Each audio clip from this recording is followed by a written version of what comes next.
On June 24th, the British had unleashed the massive 8-day-long bombardment that signaled the start of what was to be their big push of 1916, the Battle of the Somme. Massed along a 30-kilometer front between Arras and Albert, 750,000 British troops were committed to battle against a defending German force of slightly more than half that number. Although the battle was to continue into November, it is chiefly remembered for the casualties incurred. By the time it came to an end, a staggering 1 million men had fallen, with 58,000 British casualties occurring on the first day of battle alone. By the start of the Somme offensive, the Allies had finally achieved an upper hand in the air. The English airco firm, after working out some teething problems with the de Havilland II, had begun producing the machine in large numbers. As the summer of 1916 wore on, the plane became the mainstay fighter of the Royal Flying Corps. Another single-seat machine being supplied to frontline squadrons was the French-built Nieuport 17. A more powerful, slightly larger development of the Nieuport Baby, the Scout came equipped with either a wing-mounted Lewis or a synchronized Vickers machine gun. The plane was an immediate hit with the pilots who flew them, being both fast and maneuverable, and French escadrilles began employing them alongside their babies. The Royal Flying Corps also began receiving Nieuports and would eventually field 5 squadrons equipped with the plane. One British pilot showing success with the Nieuport 17 was Albert Ball, who'd survived nearly a year of frontline flying in the slow-moving Quirks before being reassigned to Scouts. Posted to No. 11 Squadron shortly before the Battle of the Somme began, he scored his first victory over a Roland two-seater on the 2nd of July.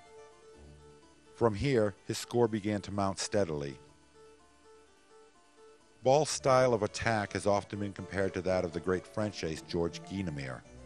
Like Guynemer, Ball preferred hunting alone, and showing nerves of steel, would get as close to the enemy as possible before opening fire. A favorite tactic of the young Englishman was to race head-on towards a German machine, until when a collision seemed imminent and the German would break off to the side, Ball could be afforded a brief but often lethal shot. To his squadron mates, Ball was considered something of an eccentric. When not in the air, he spent hours tinkering with his Nieuport's engine and gun. While other pilots might spend their evenings in the officers' mess, gathered around the piano with drink in hand, Albert Ball could be found strolling about the barracks playing concertos on his beloved violin. When fellow flyers had complained about Ball's musical aspirations, he moved out of the barracks and into a tent behind a hangar. Shy and somewhat of a loner, he grew a vegetable garden, was fond of reciting poetry, and refused to wear a helmet or goggles in the air, preferring, he claimed, to feel the wind in his long wavy hair. By midsummer, with his reputation on the rise, Ball took his Nieuport fighter to No. 60 Squadron, where he was officially given a roving commission. This arrangement freed him from scheduled squadron patrols and allowed him to roam freely. By the end of September, he would have 30 confirmed victories to his credit. A famous story about Albert Ball concerned an incident where Ball had attacked 2 Albatross fighters far over the German lines, and rather than fight, they turned tail and fled. Outraged over their cowardice, Ball had scribbled a note and dropped it on the German airfield, challenging the airmen to a fight the following day at the same location. When Ball arrived the next day, he found the 2 Germans circling as prescribed, but as he hurled himself towards his adversaries, 3 more Albatrosses came screaming down from overhead. Ball had been caught in a trap, and for 20 minutes the 6 machines twisted and turned in a dogfight that found him losing precious altitude and beginning to run low on ammunition. When Ball's plane suddenly dropped out of the fight and fell earthward, it appeared that the Englishman had finally been hit by a German bullet.